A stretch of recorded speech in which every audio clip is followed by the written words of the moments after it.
안녕하세요. 효초TV 채널 방문 감사합니다. 오늘은 개복숭아 발효액 가장 쉽게 만드는 방법 알려드립니다. 재료는 개복숭아 10kg, 백설탕 8kg을 준비합니다. 기온 변화가 생기면서 개복숭아 수확 시기가 빨라지고 있습니다. 개복숭아는 잔털이 많으니 여러 번 씻습니다. 꼭지를 따는 경우가 많은데요. 기관지, 폐 질환에 좋습니다. 가래를 빼내주고 기침을 멈추게 하는 효능이 있어 기관지와 폐 건강에 좋습니다. 꼭지는 따지 마세요. 개복숭아는 주방일을 많이 하거나 흡연하는 분들이 먹으면 오염된 폐의 세포를 깨끗하게 만드는데 도움이 됩니다.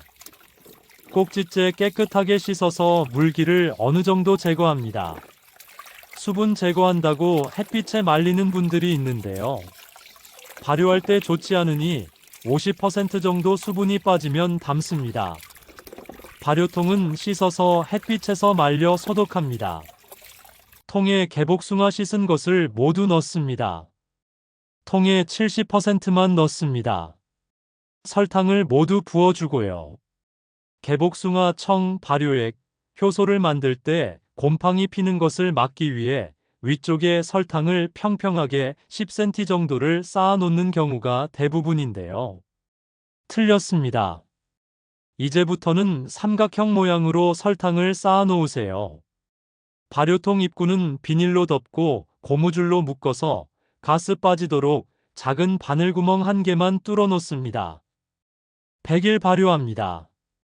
발효하는 동안 절대로 통을 옮기지 마세요. 쌓아놓은 설탕이 흐트러지면서 곰팡이 피는 원인이 됩니다.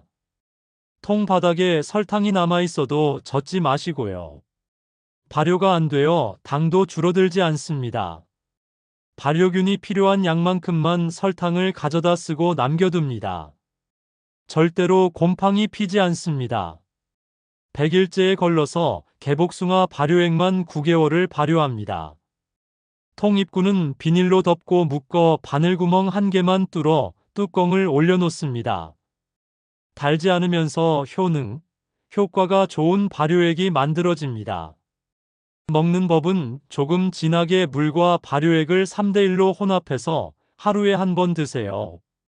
설탕이 들어갔으니 먹는 동안에는 사탕, 믹스커피 등 설탕이 들어있는 식품의 섭취를 줄여 하루에 먹는 당분의 양을 조절합니다.